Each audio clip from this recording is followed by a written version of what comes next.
I'm a co-founder, a director, a mother, a sister, a daughter, a wife, an executive, a volunteer, a professor.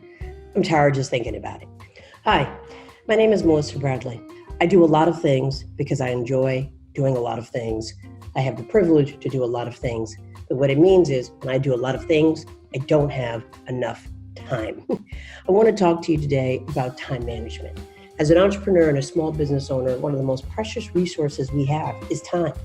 But it's fascinating. Every time I meet an entrepreneur and I ask them about their schedule and I ask them how they plan their day, I find that it's the one place they don't invest enough time and energy.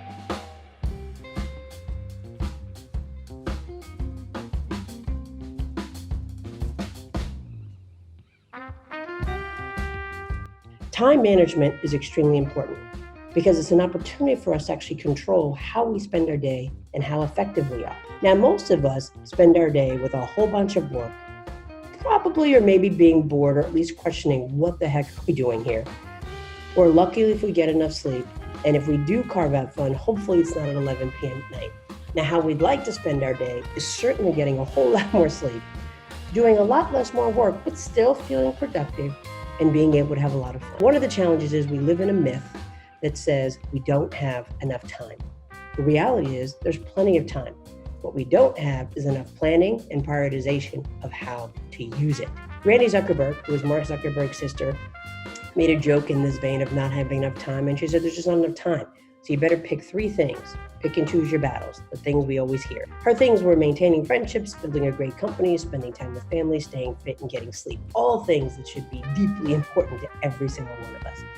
Now, her joke was you have to pick three because we all believe something like this thing called work-life balance, that we just never have enough time. The reality is we all need to get better at how we spend our time. Now you may say, why? Because it's just like the mythical work-life balance. Well, the reality is that time management is a pretty simple thing, but something that's really hard for people to do because it's the process of planning and exercising conscious control of time spent. Now, why do we do that? So we can be efficient, effective, productive, but more importantly, hopefully we're going to do it moving forward so that we can actually do the things that we want to do as well as doing the things we have to do. Two words are important there, planning and conscious. I don't know about you, but when I wake up in the morning, I hit snooze. And then I hit snooze, and then I hit snooze, and then I go, oh shit, I need to not hit snooze. And I go into autopilot. I hit the shower. I put on my clothes. I check on the kids. And there's nothing that was planned about that first 30 minutes of my day. And there's certainly nothing about those first 30 minutes that would represent conscious control. And so it is something that we really have to, ironically, carve out time to do. The reality is with good time management, we can accomplish more in a shorter amount of time because we've been intentional on how we spend our time, how much we allocate to an activity, and certainly when there's activities we probably should not be doing. That leads to more free time, which allows us to think, to have more fun, to focus more on our business, to do more, to take care of ourselves, which is probably the one thing that entrepreneurs and small business owners don't do a lot of. And if you notice, time management lowers your stress, helps you focus, all things that help to contribute to self-care, which ultimately means longevity, sustainability, and hopefully a lot more joy in our lives.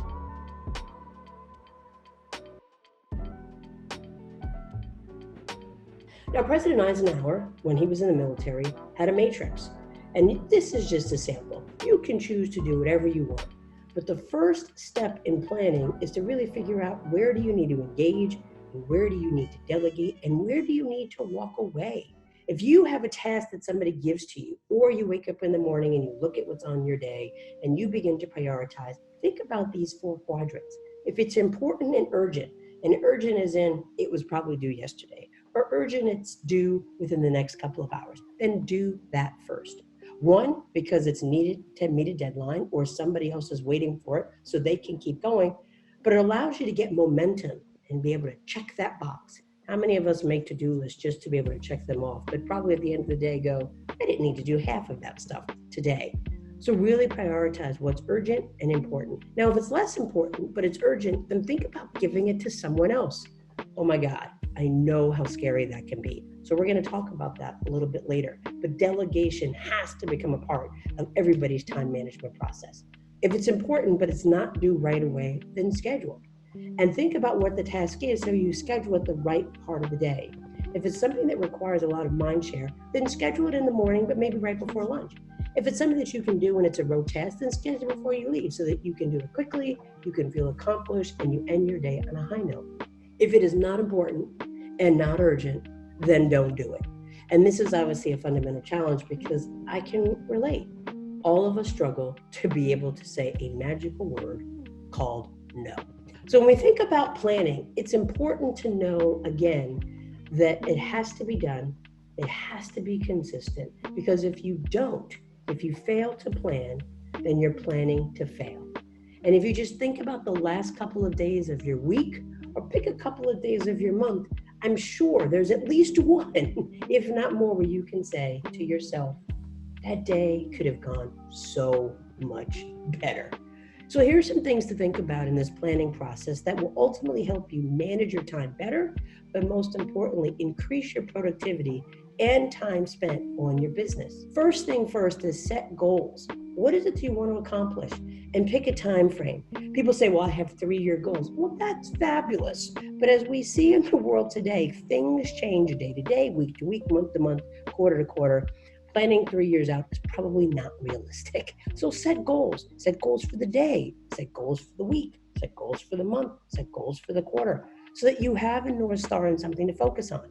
Because without that, you're probably just doing a random set of activities that yield nothing. And then you get regret and you get stress and you get remorse. And none of those things help you be productive or engaged. You want to plan each day, week, month, and quarter because there's a lot of time in each of those. Don't waste it. You do want to be realistic in your timelines to be productive. If you know that you have a task that takes 3 hours, don't leave an hour to get it done.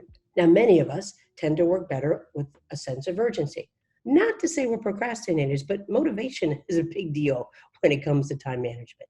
So think about how to create a schedule where there is a sense of urgency. One, so that there is the momentum to get it done, but two, you really get that sense of productivity and completion when it's over.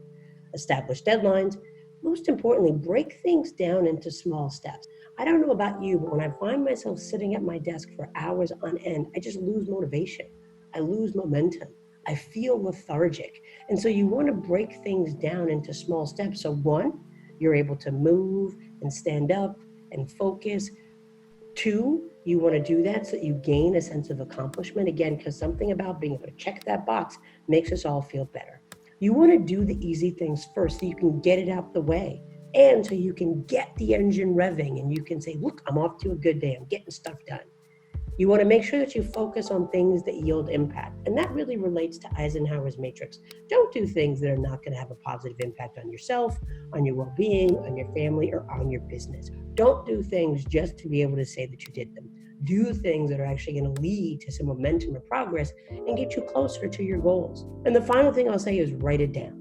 I know I'm getting old and senile and everything else that people want to joke about.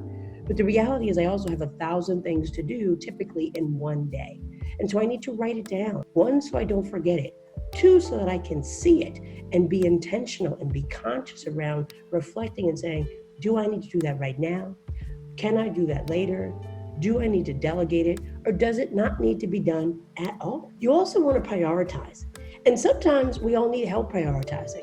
And if you have a team, use numbers or colors. Use 1 for low priority, 2 for medium priority, 3 for high priority. Use green for high priority, yellow for medium priority, red for low priority, however you want to do it. But prioritize and put that on your calendar or put that somewhere so people can see so that it quickly resonates where you should be spending your time. But it also signals to other people how they should be trying to infringe or leverage your time. One of the hardest things, particularly for an entrepreneur, because we never want to miss an opportunity, is learning to say no. Because remember, where everything is an opportunity, there's also an opportunity cost. When you do one thing, it means you're not doing something else. So really spend time thinking about, do I really need to do this right now? Don't look for time, but make time. I find myself sometimes looking at it going, where can I squeeze in 30 minutes to do this task? Or where can I squeeze in 45 minutes to make this phone call? And I go, there's nothing there. Too many days I sit and go, I literally spent my entire day on the phone or in meetings back to back. I'm running down the hall to take a bathroom break. Don't look for time, make time. Be intentional. Be conscious of how you spend your day. Now, this next one is important because, again, as an entrepreneur, you want everything done just the way you want to do it, when you want it done, how you want it done, because you believe that's the only way. But when we do that, then we don't allow other people on our team to be engaged. And most importantly, we certainly don't allow ourselves to have enough time. So if something can be done 80% as well by someone else, then please let them do it. Delegate.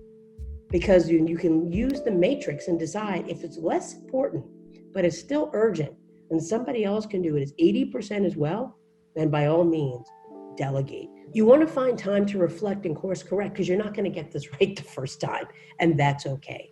More importantly, as your business grows and scales, you're going to have a lot more choices to make. And so you want to find time to reflect and be conscious, but you also want to find time to figure out where you need to course correct. Are your numbers and colors and your prioritization working for you? Have your goals changed or shifted that now you need to have a different strategy or adjust your matrix? This is hard stuff. So take time also in that moment of reflection to reward yourself, to say, I did a great job. And you'll be able to do that if you've had positive time management because you actually have 5 minutes to just think and be. And all of that minimizes regrets, which reduces stress, which reduces blood pressure, which allows you to be a happier and more engaged person at work. And how I started this, ask for help. The numbers and the colors are a way to signal to other people on how they should engage you, but by all means, feel free to engage other people in delegation, in reflection, and even prioritizing. Other people can help you get this done. And certainly, by all means, be patient with yourself. #work in progress. This is not something you're going to master overnight because if you're 20, 30, 40, or 50, you've already spent all those years probably not doing it well. So as great as you are, it's probably going to be really hard to shift your mindset and your automatic reaction of how you use your time in a day or two. So by all means, be patient with yourself. It's important to remember that movement does not equal progress. We spend a lot of time moving and running and racing. And when we get home and we go, whew, I had a busy day. Well, busy and movement does not mean we had a productive day or we made any progress. And so think about the last day that you didn't plan and how well it went. And hopefully you can peel back time and think about a day where you did plan and see the difference of outcomes and excitement and energy level and engagement. But it really is important that time management is not about how do I squeeze even more things, but it's how do I create the space to be productive. Now, again, easier said than done. So there's those things you can do when it comes to planning. There's also some very tactical things you need to do around the office just to make this work. So the first thing you need to do is reduce interruption. Oh my goodness, we all constantly get interrupted because we're social beings. We want to talk about yesterday. We want to celebrate the big contract. We want to be angry about the contract we didn't get. We want to talk about our families. We want to talk about politics. And all of those things are awesome. And they're extremely important in cultivating a corporate culture that allows people to show up and be their full and authentic self. But sometimes you got to shut that down. And so you want to create a do not disturb zone. You might want to lock your door. You might just want to block it off on your schedule and say DND. Just like we can turn our phones off, we need to turn our engagement with others off so that we can actually get stuff done. Now, when you see minimize breaks and chit chat, you may say, well, that just defeats what you just talked about in terms of creating a corporate culture. No, it just means be intentional when you plan those conversations. You could decide that you have a culture and you have a team that when they come in the morning, they want to get started right away. Or you may have a group that comes in and says, that's our chance to say good morning. That's our chance to check in. So maybe from 9 to 9:30 is when you have a break and you chit chat and you check in. But not at 11 or 2 when people are gaining momentum or trying to get stuff done before they leave their office. Be intentional, have conversations, be intentional in how you engage people and leverage their time. The bottom line is you want to be able to schedule time to work alone. The same way you're intentional about scheduling team meetings so you can all get together, you need to be intentional about carving out some space just for you and being in a space, literally, that no one can bother you or disturb you, so you can focus on those really important tasks that maybe you've had to schedule, or those really important tasks that have popped up as urgent. And because they are important, they need your full attention. Now, obviously, we all feel overwhelmed by email and voicemails. I finally have a message that says, if you leave me a voicemail, I may or may not get back to you. So please feel free to text me. You have to decide what is the best way to manage your inbound communication and how you want to be communicated with. And then you want to figure out, when that happens, how you archive and prioritize, because somebody may call you right now and you have the voicemail message, but now is not the right time because you're focused on an urgent activity. So you want to figure out how you prioritize when you do that. You want to set time aside to just get all the inbound so that your brain is not constantly switching between thinking and processing and listening and thinking and listening and processing. You're going to drive yourself crazy. Set aside time to read. Set aside time to respond to email. Set aside time to read reports from your team. Set aside time to read RFPs. And Lord knows, set aside enough time to read term sheets and any financial documents. This constant switching between activities is not healthy, because your brain then, its synapses are going, because everything requires a different pace. So set aside time to process information.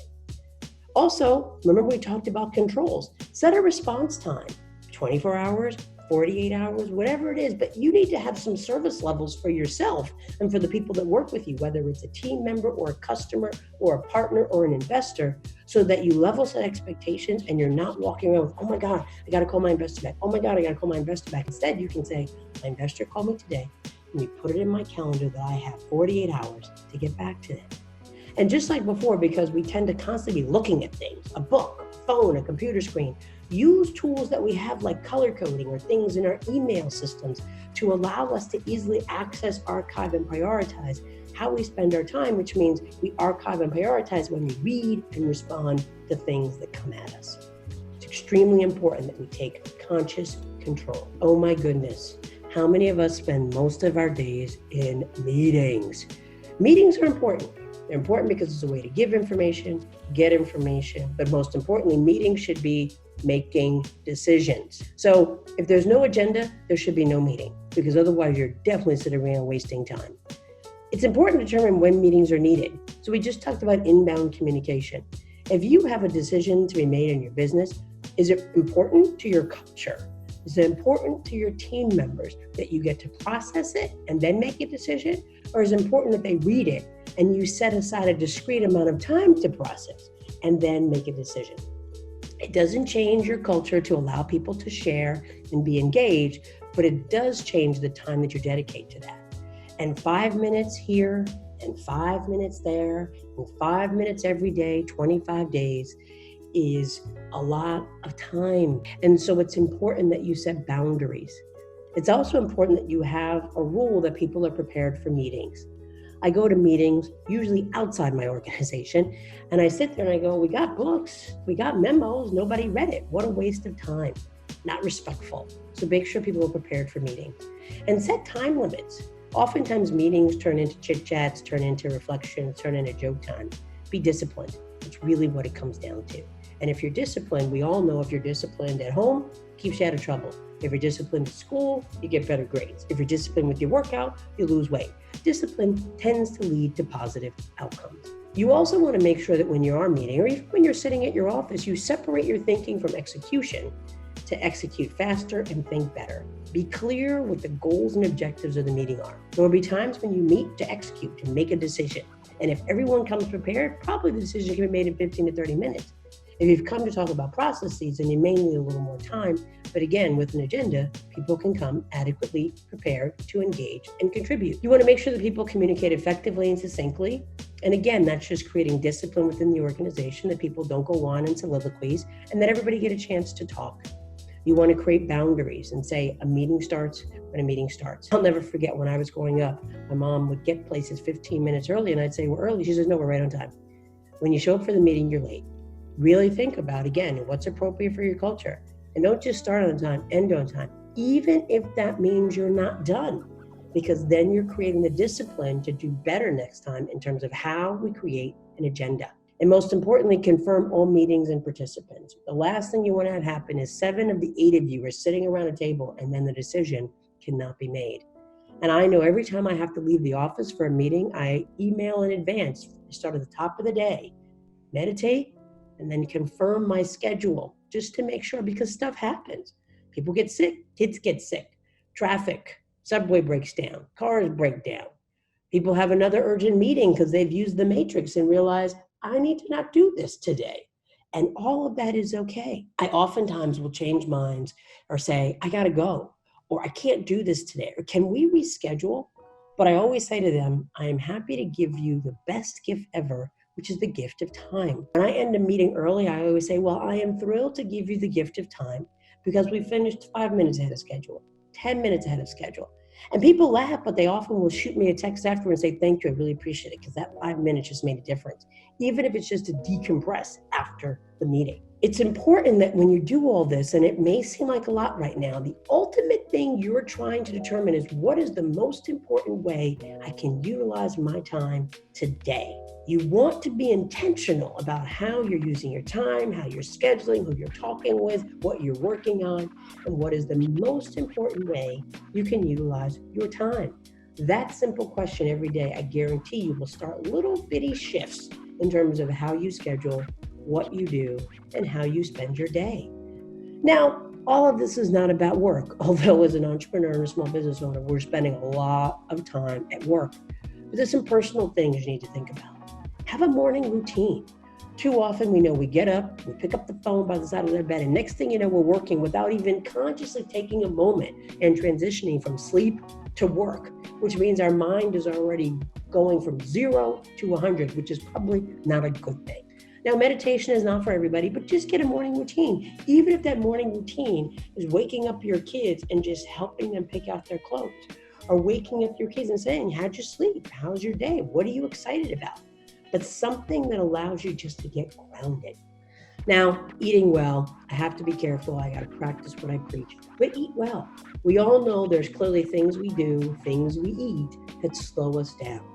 So be mindful to have a light breakfast, get going, get that energy. Be mindful of what you have at lunch, because it may slow you down and make you lethargic, which is fine if you have nothing else to do for the afternoon. And guess what? If you plan well, you could take the afternoon off every now and then. Don't procrastinate, which again ties to what we talked about earlier, but creating a sense of urgency. Because when we procrastinate, not only do we tend to be delayed in getting things done, but we have such emotional stress and pressure. We put ourselves like, oh my God, I've got so much to do. Oh my God, we got so much to do. I can just feel my blood pressure going up just saying that. And so there is a direct correlation between our prioritization and conscious control of our time to our own well-being. Take time to plan, which could literally be a 2-minute exercise, particularly if you're starting to use color coding and you have prioritization, or you use the Eisenhower matrix because it comes rote. Important, not important, delegate, not doing. Okay, done, I'm ready to go. I'm ready to go. It doesn't have to take long. It may take a minute to get into that routine, and more importantly, it may take a minute for you to trust yourself that much to make those kind of decisions, because God forbid we actually say no, but you've got to build up that level of discipline. Getting enough sleep is extremely important.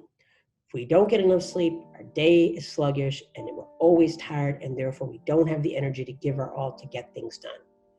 Exercise, even if only 5 minutes. Now, this is not because I want you to lose weight, but you want to get the blood going. You want to get energy. You want to feel good. You want the adrenaline moving.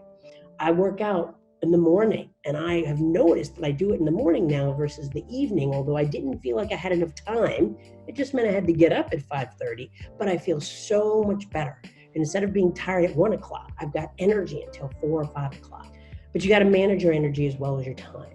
You don't want to throw yourself into something all in the morning and you have nothing left to give in the afternoon. And managing your energy is exercising. It's getting up from your desk. It's standing up.